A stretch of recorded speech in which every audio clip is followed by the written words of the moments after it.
Hola, ¿qué tal? Estamos en otro relato electoral y nos hemos invitado a un cordial amigo, Mauro Andino, aquí en el café, miren, Hervis, un café rico, espectacular que ahí mismo nos ponen para conversar con Mauro. ¿Qué tal, Mauro? Orlando, qué Qué gusto gusto, tenerte ¿cómo aquí, estás? ¿cómo estás? Una de las preguntas que siempre me planteo hacer cuando les entrevisto a analistas es, ¿de qué lado tienen el corazón? Del lado del análisis, de la pasión, del sentimiento y en circunstancias electorales, ¿de qué lado pones el corazón antes que la cabeza? Lo que se ve no se pregunta, decían. Y creo que en mi caso es evidente que tengo una visión progresista de la vida, me considero un tipo de izquierda.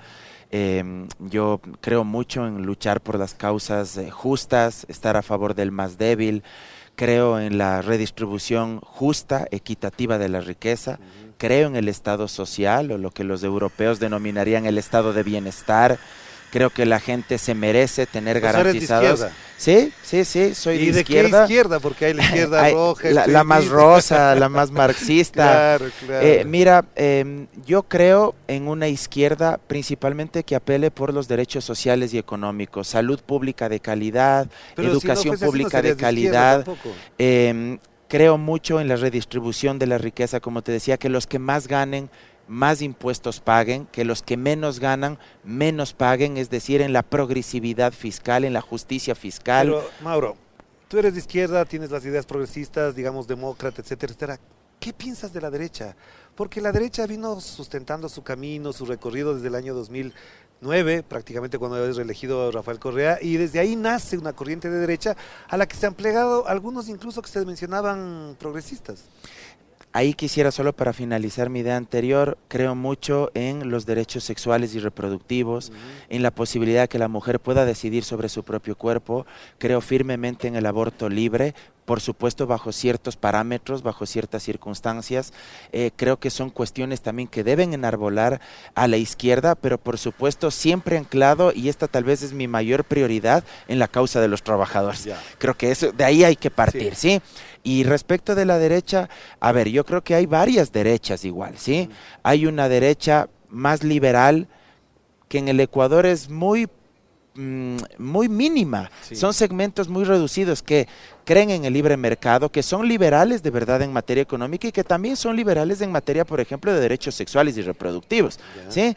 Pero ese segmento de ese liberalismo que efectivamente debería comportarse así es muy reducido en el Ecuador. ¿Y entonces cuál es la que predomina? La que predomina es una derecha que ante todo es liberal en lo económico, que cree el libre mercado, que cree que el Estado no debe regular absolutamente nada, que el Estado no debe garantizar derechos sociales para la gente, que, por ejemplo, la educación no es un derecho, que la salud no es un derecho, que únicamente hay que precautelar la propiedad privada, Y que la los pobres seguridad son ciudadana, pobres porque no porque trabajan, quieren, son vagos. exactamente. Pero cuando a esos mismos sectores de la derecha les planteas cuestiones como los derechos sexuales y reproductivos, entonces ahí meten retro. El ejemplo clásico, por ejemplo, es Lazo y otros sectores, es decir, son liberales en materia económica, pero son profundamente conservadores en otras cuestiones. Entonces, esa derecha es la que prevalece en este país y además es una derecha rancia, rentista, que no le gusta pagar impuestos. Si Pero, tú comparas con los liberales europeos, esos ah, liberales europeos pagan impuestos. pagan impuestos Claro. y creen en la existencia del Estado, sobre todo como un pacto social para evitar que existan conflictos que desemboquen luego en Claro. amplias movilizaciones. Esa derecha no tenemos Ya, aquí en y el otro Ecuador. elemento que sí me gustaría reflexionar contigo, Mauro, tiene que ver con esta corriente que se ha ido, no sé si instaurando profundamente, pero que juega, que da las vueltas alrededor de este tema, y es que no se puede ser político, que la política no sirve, que para ser candidato hay que ser apolítico, que no puede venir de la política. Y resulta que en este país, ahora vemos en las elecciones que vamos a abordar más adelante, hay candidatos sin partido y partidos sin candidato. Y todos, partidos y candidatos que están sin partido y sin candidato, dicen que son apolíticos. ¿Qué implica esto? ¿Hasta dónde esto llega a dañar, a intoxicar el verdadero sentido del sistema político ecuatoriano? El filósofo Zygmunt Bauman, el Ajá. polaco, decía que vivimos en tiempos de la sociedad líquida. Ujú. Y esa sociedad líquida también se traslada y se extrapola a una política líquida, al vaciamiento de la política. Hoy, con los celulares, las plataformas digitales, las redes sociales, el WhatsApp como medio de comunicación, igual, sin duda genera un vaciamiento de la política. Y la gente se acostumbra mucho a los contenidos de la inmediatez. O son otros contenidos. Exactamente. Entonces, esto al final del día también termina por afectar a la democracia, Claro. porque los actores políticos ya no racionalizan tanto sus propuestas, sino que quieren sobre todo amplificar el tema de las emociones. Eso a su vez, extrapolado al comportamiento de los candidatos, hace que tengamos candidatos que haciendo política denosten de la política. Ya, pero ¿qué implica eso? Y eso evidentemente le hace mucho daño al sistema democrático, al sistema de partidos y a la política en sentido mismo. ¿Por qué? Porque si tú quieres llegar a un cargo de elección popular y denostas de lo que haces, evidentemente estás destruyendo ese propio ejercicio de la política como un mecanismo que además nos sirve para procesar los conflictos. ¿Para qué sirve la política? ¿Y para qué existe la política? La política básicamente existe para procesar conflictos. Es una caja de herramientas que nos da distintos insumos para evitar que nos matemos unos a otros, pues porque sin política viviríamos en el estado de naturaleza. Claro. Y para eso precisamente sirve la política, para que en medio de las diferencias y de las discrepancias podamos solventar eso pacíficamente. Pero yo te planteo esto porque efectivamente uno de los temas en los que hemos abordado, hemos discutido, hemos conversado, tiene que ver con que el presidente Guillermo Lasso llegó con ese discurso. Así es. Él supuestamente no era político, él supuestamente no estaba vinculado a los gobiernos anteriores, lo cual es absolutamente falso. Y además él decía, yo vengo a hacer un gobierno distinto. Es lo que decía. Gracias por el Muchas cafecito. gracias. Chévere. No sé si este era tuyo y ese al revés, ¿no es Al cierto? revés, Sí, estamos, no porque ese importa. tiene parada de No importa. capuchino. Está bien. Siendo así, Guillermo Lasso es la representación de esa falsedad, de esa aporía política, es decir, que no tiene sustancia, que no tiene sentido. Luego eso traducido en el gobierno se ven los efectos más desastrosos. ¿Por qué? Porque eso de no ser político, supuestamente entre comillas, y de generar contenidos de política líquida, te pueden ayudar y te pueden servir para ganar una elección. Y eso fue lo que le pasó a Lasso. Lo de los zapatos rojos, lo de cambiar su forma de vestir, recuerdo yo ese pantalón color salmón, en fin, algunas cuestiones que te sirven de pronto para calar en el electorado y ganar una elección. ¿Pero crees que esa fue la causa de ganar la elección? No necesariamente, Ah. hay digamos, cuando uno gana o pierde una elección hay factores y es multicausal, no es un solo elemento, pero digamos que estas cuestiones fueron parte de ese conjunto de elementos. Podríamos incluso ahí agregar el rol que jugaron los medios de comunicación hegemónicos, claro. errores propios que también se pueden cometer desde el otro lado y que eso hay que reconocerlo con Sí. absoluta humildad, Sí. ¿sí? Pero en la práctica, una cosa es ganar la elección y otra cosa es saber gobernar. Claro. Y yo apelo a eso en este momento para la gente que nos está mirando. ¿Quieren alguien que únicamente gane la elección o quieren alguien que sepa gobernar? Y lo de Lasso es el mejor ejemplo. Ganó la elección, pero no gobernar supo cero. gobernar, porque gobernar ya implica otros atributos, otras características, liderazgo primero, porque es indudable que tenemos un presidente que nunca supo hacer las cosas, que nunca supo ordenar, que nunca supo mandar. Él se pasó sacando comunicados y tweets donde decía, dispongo, ya dispuesto. Pero el tema de saber hacer las cosas y tener liderazgo, imprimir ese orden que necesita el país, sin duda alguna, eso ya pasa por otros atributos, por un equipo de gobierno que nunca tuvo. Pero a ver, esto además de la apolítica, de la pospolítica, de la posverdad, además, ha tenido unos referentes incluso de orden intelectual y académico en algunas figuras que tú y yo conocemos, que valorábamos hace unos años atrás, más allá de las diferencias que pueda haber.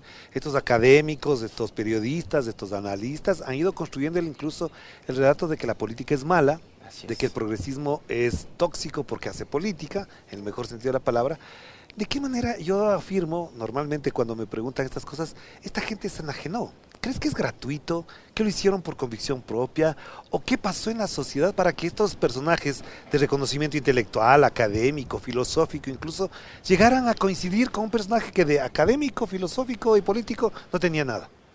Mira, yo creo que en gran medida esto fue resultado de un discurso de odio, de un discurso excesivamente beligerante, donde antepusieron no un programa de gobierno, no un proyecto de Estado-nación o de Estado plurinacional, para aterrizarlo en el caso ecuatoriano, sino que antepusieron la derrota del enemigo.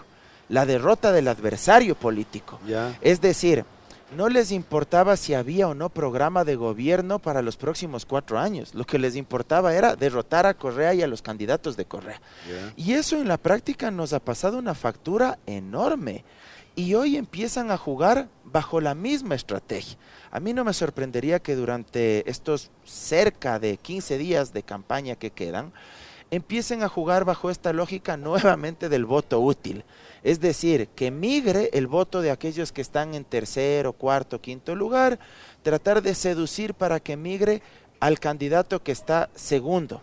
Ya. Que en la práctica podría ser tercero, porque segundo creo que está el indeciso. Sí, exactamente. Entonces sí. al que está Hasta este tercero, momento, sí. para tratar Sí. de forzar una segunda vuelta. Ya. Y esto es triste, porque significa que el odio les ha enceguecido y que no anteponen el país, no anteponen las necesidades de la gente, que no existen medicinas, que la gente muere en las puertas de los hospitales, que Que los se ha asesinado, chicos, robado, que los extorsionado. chicos de nuestro país, adolescentes, que quieren entrar a la universidad pública, y que ese fue uno de los propuestas de estrellas de Lazo, no puedan ingresar y que tengamos aproximadamente más de 100,000 chicos que no pueden estudiar lo que quieren. Ajá. Y lo más grave, el tema de la inseguridad, que tengamos asesinatos, sicariatos, robos, secuestros express y que el Estado prácticamente no exista. Anteponen a todo eso, digamos, el objetivo prioritario, que no gane la candidata de Correa. ajá. Y eso es grave porque anteponen, reitero, sus odios personales por encima de los grandes derroteros y problemas que hay que resolver aquí en el país. Para terminar esta primera parte, Mauro, hay un detalle que es muy importante a considerar, más allá de las circunstancias muy coyunturales, y te apelo a tu cabeza, a tu pensamiento sobre todo. A mi cabezota, como por eso me dicen cabezón de cariño.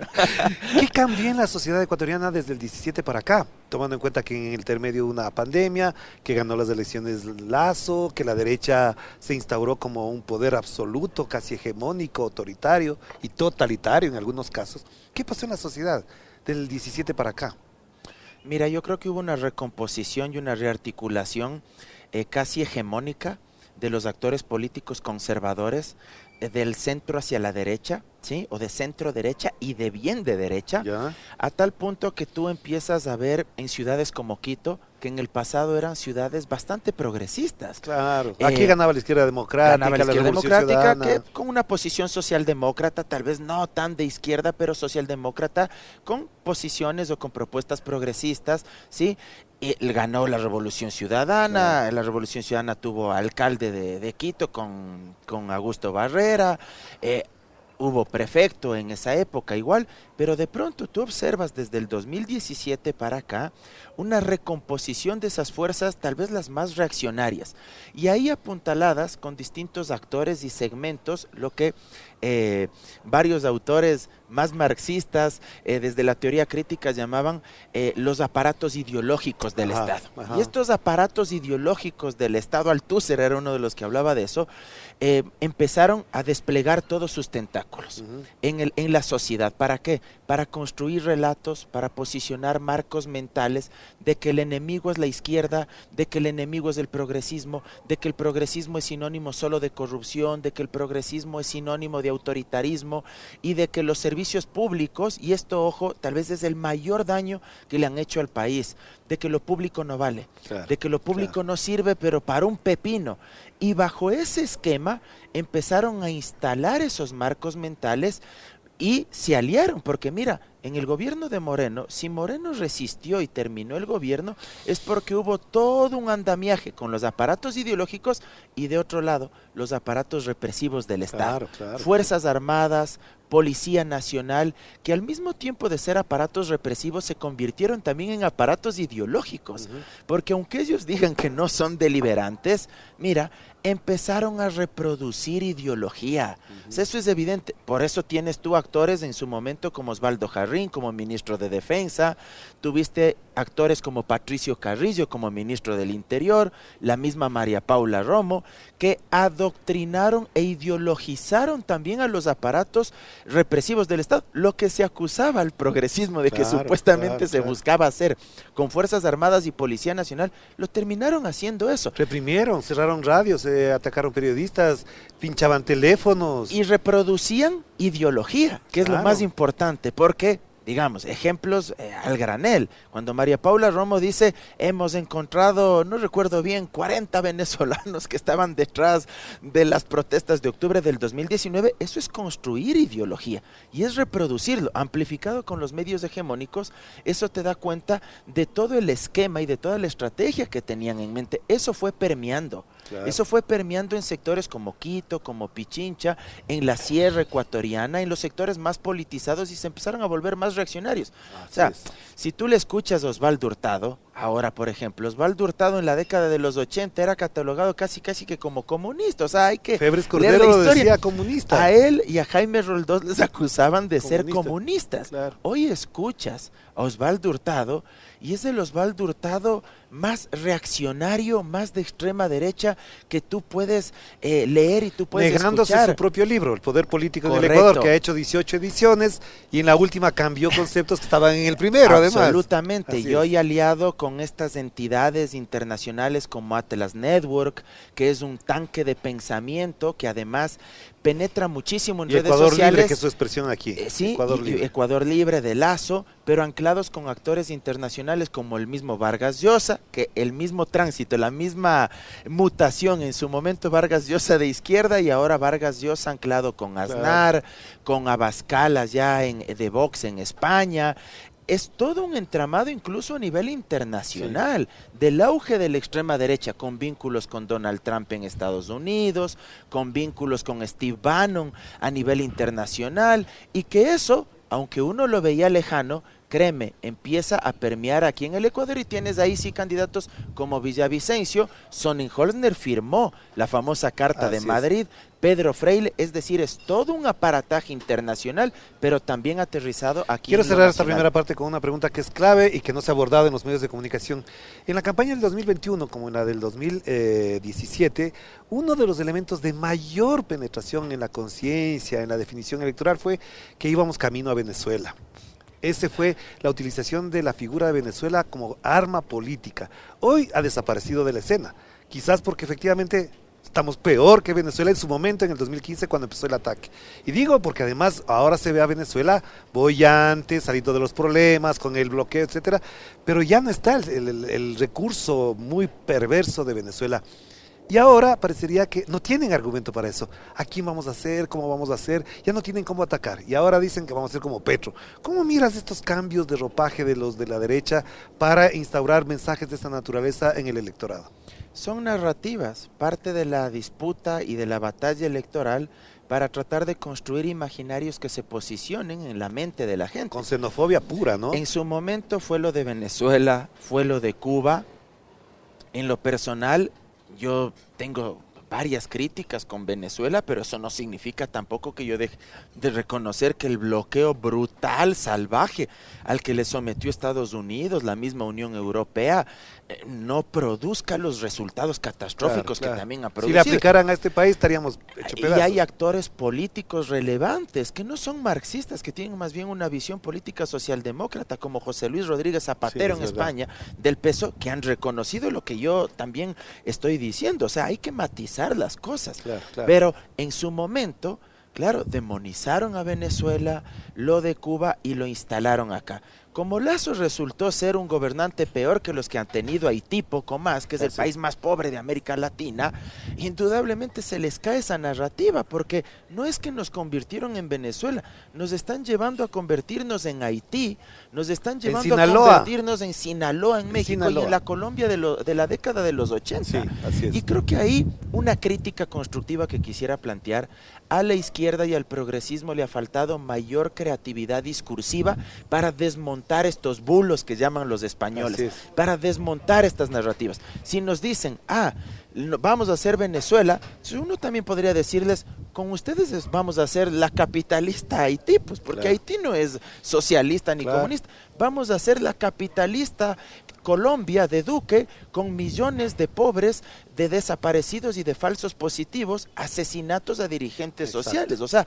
creo que sí nos ha faltado mayor capacidad discursiva para desmontar ese argumentario y posicionar los nuestros. Al final del día, esta es una batalla cultural, y la batalla cultural se disputa con ideas y con dialéctica, y eso es lo que debemos dar. Hagamos la pausa, Mauro, para volver enseguida para abordar ya efectivamente lo que ha sido esta campaña electoral. Cuando salga este programa, porque lo estamos grabando, quedarán pocos días, primero para un debate y después para efectivamente el sufragio de los ecuatorianos y de las ecuatorianas. Vamos a abordar esto en la segunda parte.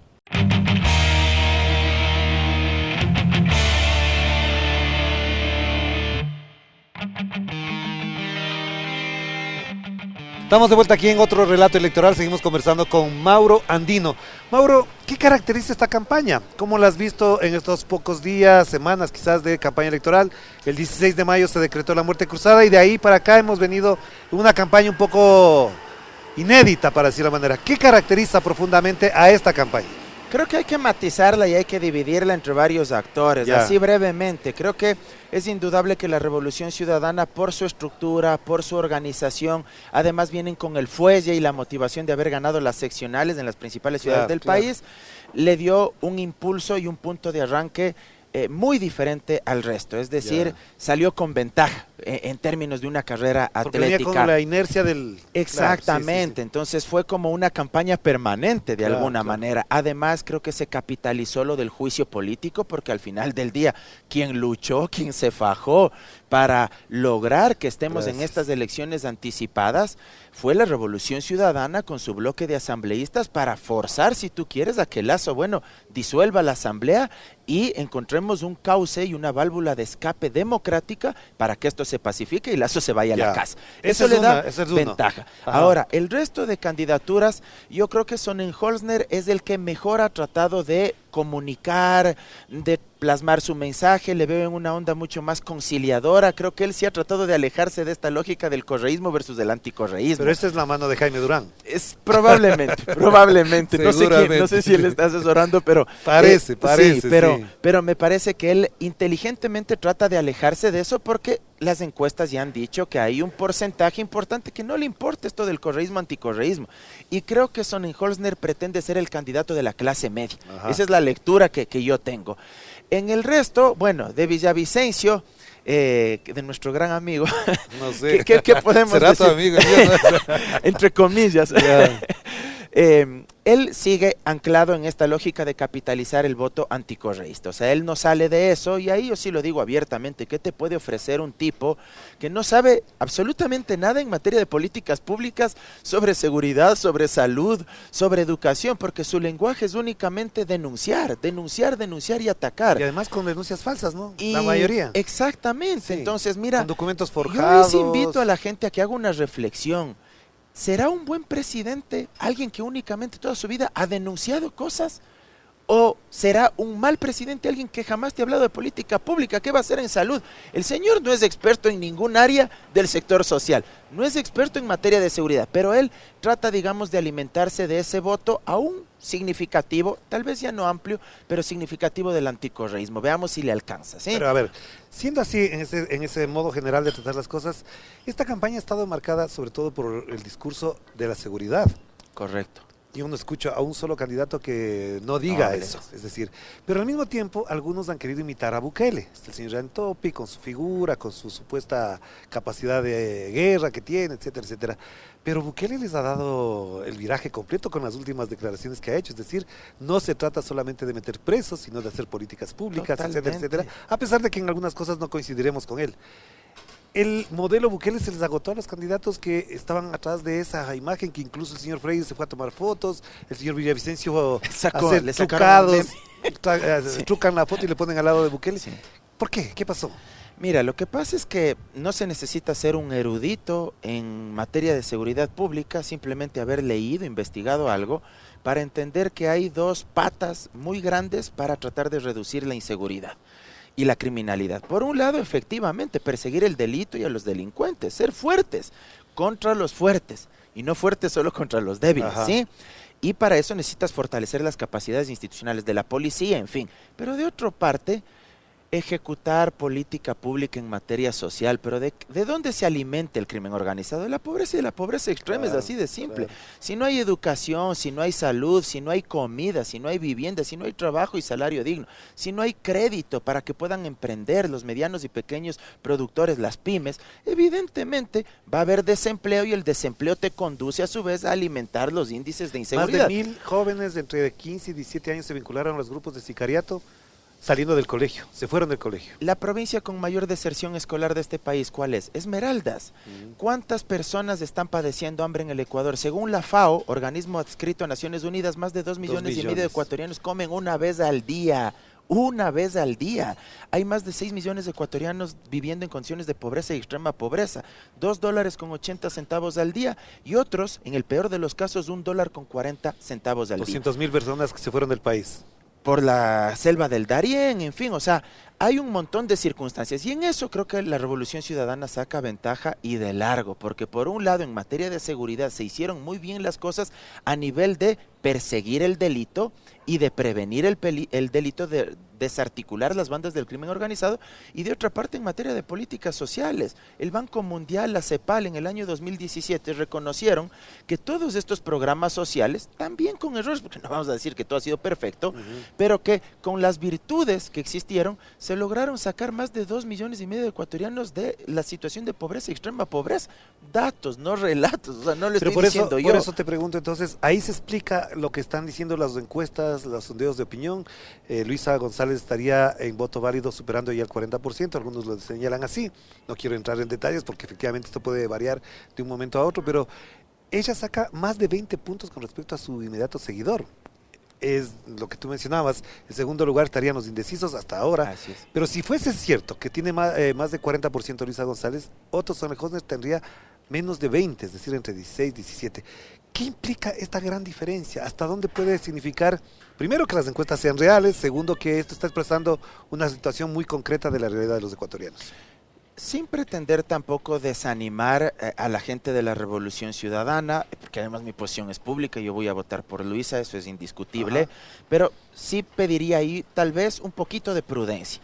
Un buen amigo mío siempre me dice, las encuestas son como los buenos perfumes, sí. Es bueno leerlas, pero no tragárselas, ¿sí? Y en el mundo vean, en este momento de risa, otrito para... Un cafecito, por favor, de premio por eso. Y mira, en el mundo, lamentablemente, las encuestas no están tal vez atinándole como uno pensaría, ¿no? No voy a entrar en ejemplos, ¿ya? Pero sí creo que Luisa es la gran favorita. Ahora, lo que sí te demuestra esta diferencia, que eso sí es innegable con el segundo, con el inmediato perseguidor, es que hay un gran sector del electorado que primero anhela un estado social, un estado de bienestar. El ecuatoriano cree en los servicios públicos, cree que el Estado le debe garantizar educación pública, salud pública, seguridad social, cree que el Estado le debe garantizar acceso a crédito para poder emprender. Es decir, no somos una sociedad ultralibertaria como piensan los neoliberales, de que aquí cada uno vive al sálvese quien pueda y que cada uno logra lo que logra por su mérito exclusivamente individual, porque además eso es un falso discurso que no existe y hay amplia literatura al respecto. Todos necesitamos del resto, acción colectiva, todos, en mayor o menor medida, ¿ya? El ecuatoriano aspira a ese estado. Y lo segundo, que hay este efecto de querer volver con la ex, si tú me permites, ahí. Y aquí igual para reírnos un poquito. Yo siempre digo, y utilizo esta metáfora, que si tú le dejaste a tu ex y te fuiste con otra pareja, pensando que te iba a ir mejor, eso es lo que pasó en el 2021, porque había un agotamiento ahí en esa relación política, ¿verdad? Con la RC. Te vas con la nueva pareja y resulta que la nueva pareja pues, te hace pedazos, o sea, llegaste con un montón de expectativas, de ilusiones, y resulta que fue un desastre. En ese momento tú empiezas a acordarte y dices, oye, yo sí tenía problemas con mi ex, pero también hubo esto, hubo cosas buenas. Esta pelada no me habría hecho todo lo que me ha hecho esta man ahora, que me traicionó, me engañó, me maltrató, etcétera. Y tú dices, no, ahícito nomás, prefiero regresar con mi ex. Y hay algo clave para la Revolución Ciudadana, si tú me permites, así con mucha humildad, una sugerencia. Yo creo que hay que seducir a ese electorado que en el 2021 votó por Lazo sin recriminarle, Claro, sin sacarle en cara, claro, porque eso es alejar a ese electorado. Pero ya que lo mencionas, ¿qué rol ha jugado y qué incidencia tiene en la votación que estos momentos las encuestas le dan a la Revolución Ciudadana Luisa González? Por mujer, joven, manaba, guapa también, no voy a dejar de mencionar esas Todo cosas. eso juega. Y sobre todo con un carisma que no se encontró, por ejemplo, en Andrés Arauz. Le he visto sus entrevistas y efectivamente es un personaje, quizás el outsider dentro de la Revolución Ciudadana. Mira, voy a confesar algo. Yo en un inicio No creías. no voy a Como ser tan muchos. fuerte porque si no me vas a meter en líos con Luisa.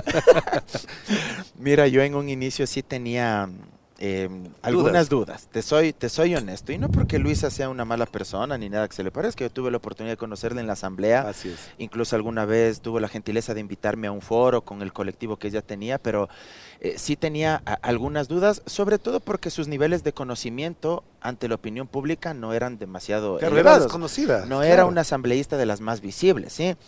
Pero debo decir también que ha sido una gratísima sorpresa, ha hecho una campaña casi impecable, siempre habrá por ahí cositas que corregir, pero en el ámbito discursivo, un argumentario súper potente desde lo emocional, además, que es lo que juega muchísimo cuando tú enarbolas un discurso desde el lenguaje no verbal también. Claro. En claro. el lenguaje no verbal y en el lenguaje verbal súper potente, Claro. porque proyecta liderazgo, proyecta fuerza, Seguridad, ¿no? seguridad, Sí. a pesar de lo que uno podría pensar de que para una mujer es mucho más complejo eso, y que no se malinterprete como que estoy siendo machista, pero en un contexto de inseguridad y de criminalidad uno podría decir, le puede costar más a una mujer transmitir fortaleza, liderazgo, pero ella lo ha hecho.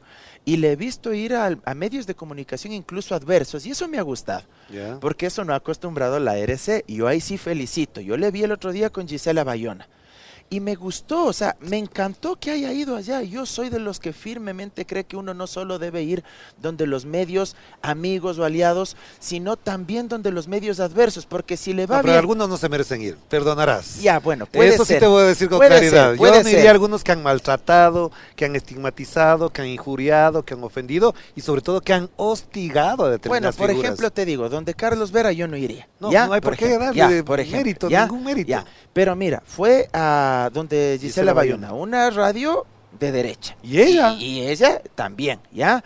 Pero me encantó que haya ido porque le puso un freno, porque Gisela, no tengo nada en contra de ella, pero le quiso hincar y actuó muy bien, con Sí. mucha firmeza, Luisa González. Y creo que eso es importante porque le permite proyectar liderazgo. Claro, Es decir, la gente dice, esta mujer no se deja, ¿ah? Es bien parada, lo que dice en la cotidianidad. Eso me ha parecido interesante. Luego, ya a nivel comunicacional, la Revolución Ciudadana siempre ha tenido buenos estrategas en eso, Vinicio, Fernando Alvarado, tú mismo ahí, Orlando, creo que han conceptualizado muy bien los spots, las piezas comunicacionales, esta última pieza comunicacional con el mensaje central de que una madre daría hasta la vida por sus hijos, a mí me pareció súper potente y eso creo que puede calar muchísimo en el electorado. Ubicándonos en ese contexto, si las elecciones fueran el día de hoy y el resultado daría, ¿qué mensaje se le lanza al mundo con este resultado? Porque el progresismo en América Latina tiene unos altibajos, que si sube en un país, baja en otro, que en Bolivia hay dificultades entre Evo y Luis Arce. ¿Qué mensaje le lanzamos al mundo desde el Ecuador con el progresismo si ganara las elecciones Luisa González? ¿Cuál es el mensaje? Mira, más que el mensaje, yo más bien me atrevería a lanzar una advertencia en términos estratégicos y que creo que la RC lo tiene muy presente y el expresidente Correa. Si se llega a ganar la presidencia, desde ya hay que estar prevenidos sobre la arremetida mediática de los grandes medios de comunicación Que ya están armando el hegemónicos. esquema, ¿no? Porque Ya mira, están armando el framing. Te digo, mira. perdona que te interrumpa, solamente una cosita en detalle. El gobierno va a dejar hecho pedazos al país. exacto. Deja hipotecado al país. Deuda de $1.500 millones hasta este mes Ya, de julio, pero- al IES y a los GATS. Pero una cosa que es clave, yo he escuchado de amigos que todavía quedan en cierto sector de la derecha, es, déjenles gobernar 1 año y medio a la Revolución Ciudadana, que no Para- van a poder con el para país que se dejan. quemen. Se queman, más o menos como lo que está pasando con Petro, con lo que pasó con Alberto Fernández, etcétera, etcétera, y el 25 volvemos. es una de las hipótesis y también hay que decirlo que es un escenario no descartable. Ajá. Y no por falta de capacidad de Luis o de la Revolución Ciudadana, sino por el entorno que deja sembrando Guillermo Lasso. Fíjate tú que ellos son muy acostumbrados a eso. Siempre la historia es muy importante de recordar. ¿Cómo le dejó Febres Cordero el gobierno al doctor Rodrigo Borja Ceballos? Febres Cordero le dejó endeudando al país y le dejó pero hecho pedazos. ¿Cómo dejó Sixto Durán Ballén? Como le dejó Sixto Durán Ballén y Alberto Dajig al loquito Bucarán. O sea, mira, ellos son muy hábiles. Cuando ya fracasan y deshuesaron y chatarrizaron al Estado, ellos le dejan al gobierno hecho pedazos para el siguiente. ¿Para qué? Para que el siguiente también fracase y luego otra vez bajo esta retórica de, claro, si ven, no pudieron gobernar ellos, tienen que volver a confiar en nosotros. Entonces, hay que tener mucho cuidado en eso. Por eso también creo que hay que ser muy pragmáticos en el discurso, priorizar lo importante y lo urgente, 3 o 4 temas durante estos 18 meses para tratar de mitigarlos al máximo y dar respuestas. Pero además, estar preparados para lo que se vendrá. No digo que hay que acabar con los medios de comunicación, cuidado, se malinterpreta, pero sí creo que hay que tener una estrategia comunicacional que blinde lo que se va a hacer, porque ya se vio en Chile, Boric llegó y desde el inicio el diario El Mercurio, sí, pero le empezaron a dar palo de Argentina. En Argentina con el diario La Nación, el Clarín, que Colombia con Petro, desde Colombia el principio. con Petro, o sea, no esperan nada. Pero Perú, que digo, Castillo no era un presidente brillante, pero también hay que reconocer que al mes ya estaban aplicando la vacancia presidencial. Pero pues, o sea, para eso se necesita también un complemento que es las elecciones para los asambleístas. El método que se ha aplicado no le garantiza una mayoría plena, segura, que dé gobernabilidad a quien sea, digamos, las encuestas le dan a Luisa González. ¿De qué manera abordar y explicar a nuestra audiencia además este método? ¿Dónde está la perversidad del método definido, redefinido, reformado por Lenín Moreno? Intentando ser lo más pedagógico. Antes teníamos un método de adjudicación de escaños que era el método de Hunt. Sí. Si bien es un método proporcional, pero es menos proporcional que el de Webster que ahora tenemos. Que es el actual. Correcto. Ajá. El de Hunt permitía sobre todo que los grandes partidos políticos obtengan más escaños. Que era la tesis de Osvaldo Hurtado. Correcto, para garantizar gobernabilidad, no para garantizar gobernabilidad y evitar la atomización del sistema de partidos y que sea más fácil llegar a acuerdos en el Parlamento y que eso a su vez repercuta en mayores niveles de gobernabilidad con el Ejecutivo y evitar los bloqueos mutuos. El de Hunt fue derogado y el de Webster es un método que en la práctica, ojalá me logre hacerme entender, se suman los votos de la lista A saca 100 votos. Si son 4 escaños a elegirse en esta circunscripción, los 100 votos de la lista A se divide para 4 divisores, para 1, para 3, para 5 y para 7. Es un método de adjudicación de escaños de divisores impares. Sí. El 100 dividido para 1 sale 100, esa cifra le asignas al primero de la lista. Sí. El 100 dividido para 3 sale a 33 algo, le asignas al segundo de la lista. Sí. El 100 para 5 al tercero de la lista y el 100 para 7 al cuarto de la lista. Ese ejercicio matemático haces con todas las listas y luego vas asignando las cifras de mayor a menor. Sí.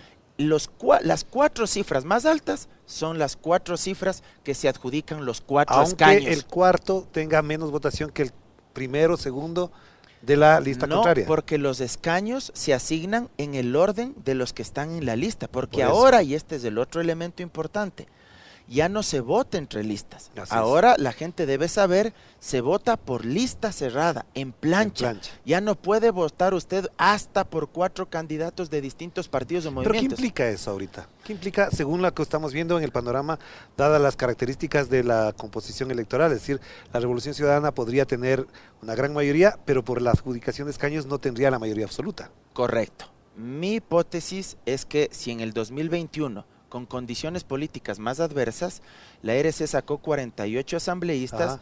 49, 49, perdón. Sí. Yo proyectaría que en esta ocasión, con mejores condiciones y circunstancias, creo que bien podría estar bordeando los 60 asambleístas. Pero no la mayoría, que son no 72. Mayoría absoluta, que son 70. 70 perdón, pero sí. Quedarían muy cerquita, a 10 legisladores. Ahora veamos.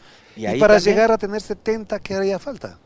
Según este método, sacar más votos. Pero casi el 90% de la votación. No necesariamente. ¿Cuánto? porque mucho depende también, Orlando, de la votación que saquen los que están abajo. Te pongo un caso. Ya te entiendo, sí. Si es Sí, que es las verdad. listas que están en quinto, cuarto lugar logran subir un poquito más, pero los votos que logran conseguir les quitan a los que están segundos y terceros, hacen que entre ellos se fragmenten, Ya. se divida la votación y quien esté en primer puesto capitalice más y obtenga más escaños en esa circunscripción. Pero entonces, frente a esa realidad, en esas condiciones, dadas las características de las elecciones que estamos viendo y del pronunciamiento popular, ¿cómo imaginas el próximo escenario del sistema jurídico democrático del Ecuador? Asamblea, presidencia y de las demás instituciones. Ya vas a ver por qué te pregunto esto además Ya, después. Dale. solo un tibio estratégico, que no quisiera que se me vaya ahí. A ver, ¿qué haría yo si estaría asesorando en las circunscripciones para asambleístas?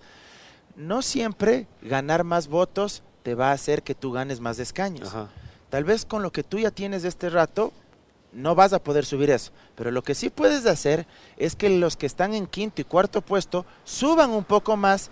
Y como ese voto de los que están en quinto y cuarto puesto no es un voto que jamás migraría a la RC, lo que tendrías que propiciar es que ese que está en quinto y cuarto puesto le pellizque votos al que está segundo y tercero, claro, que son el mismo nicho. Si logras eso, haces que el segundo y tercero tenga menos, el que está cuarto y quinto tenga un poquito más, y en la práctica vayan casi que parejos y se dispersen. Y con lo que tú ya tenías como RC, saques más escaños. La pregunta entonces, ¿qué tipo de sistema se estaría gestando o qué tipo de modelo se estaría gestando si con la presidencia de la Revolución Ciudadana, una cierta mayoría progresista, digamos, en la Asamblea, más las instituciones, qué tipo de modelo se está gestando para los 16 meses que le tocaría gobernar? Lo primero, me parece que habría viabilidad para una agenda legislativa muy importante y que es urgente además de aprobarla.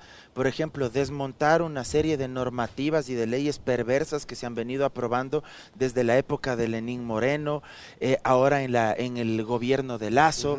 Fíjate tú lo que hicieron, por ejemplo, con el tema de las reservas internacionales, que pusieron candados ahí respecto, por ejemplo, del Banco Central, lo cual no permite inyectar dinero, darle liquidez a la economía en momentos de crisis como los que estamos atravesando.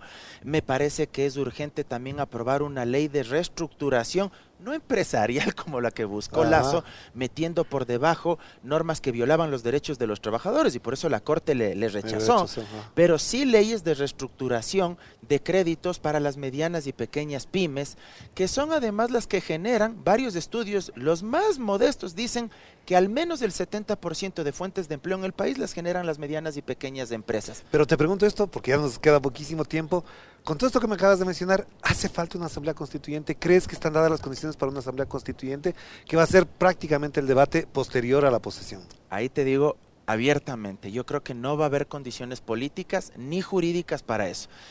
Y un sano consejo, no creo que sea políticamente inteligente plantearlo de la constituyente. ¿Por qué? Porque yo creo que si Luisa González gana, lo primero que tiene que hacer es legitimarse políticamente, y eso se lo hace con política pública, con obra pública, ampliar su músculo político, ampliar su base electoral, su capital social, recuperar a la clase media.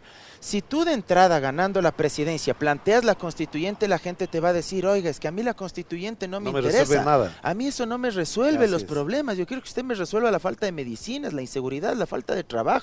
Y además garantizar la vida. Correcto. Que es el mensaje y si tú fundamental. le planteas lo de la constituyente, políticamente se va a ver como una aspiración exclusiva de un proyecto político y puede ser distorsionado en el sentido de que únicamente busca ciertos objetivos personales. Y no quiero dejar de hablar del tema, porque va a estar latente, es el tema de del debate. ¿Cómo miras el debate? ¿Qué será el debate? ¿Qué tiene que ser un debate para que la gente pueda decidir?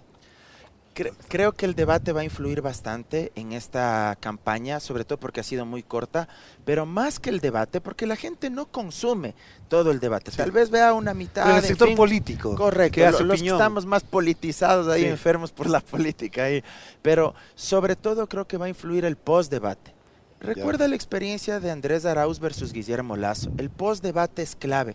El que logre ganar en una especie de guerra de guerrillas e instalar a través de las mismas redes sociales los clips, los cortos de ese debate y tenga una mejor estrategia digital, creo que va a sacar ventaja en el boca a boca, con el taxista, en el bus, en la cafetería, en la panadería, en la peluquería, en la oficina, en la universidad. ese va a sacar ventaja, porque mucha gente a veces no ve el debate. Pero si empezamos en la conversación cotidiana a decir, oye, ¿y si viste lo que Luisa González le reventó a Sonnenholzner o a Topic? O llega al corazón de la gente también. Exactamente, eso empieza a reproducirse. Pero si Luisa, por ejemplo, no hace eso y se descuida en el post-debate y los otros instalan eso, evidentemente van a sacar ventaja. Siempre será un gusto conversar con Mauro Andino, siempre será amable también de tu parte conversar con nosotros y les agradecemos a todos por estar en este otro relato electoral. Gracias, Mauro. Gracias, querido Orlando. Hasta la próxima. Gracias. Gracias a ustedes por acompañarnos. Gracias al Café Hervis también, que aquí en La Floresta nos brinda este cafecito rico y también la posibilidad de conversar en paz, en calma y en profundidad, porque aquí pensamos en voz alta. Nos vemos la próxima.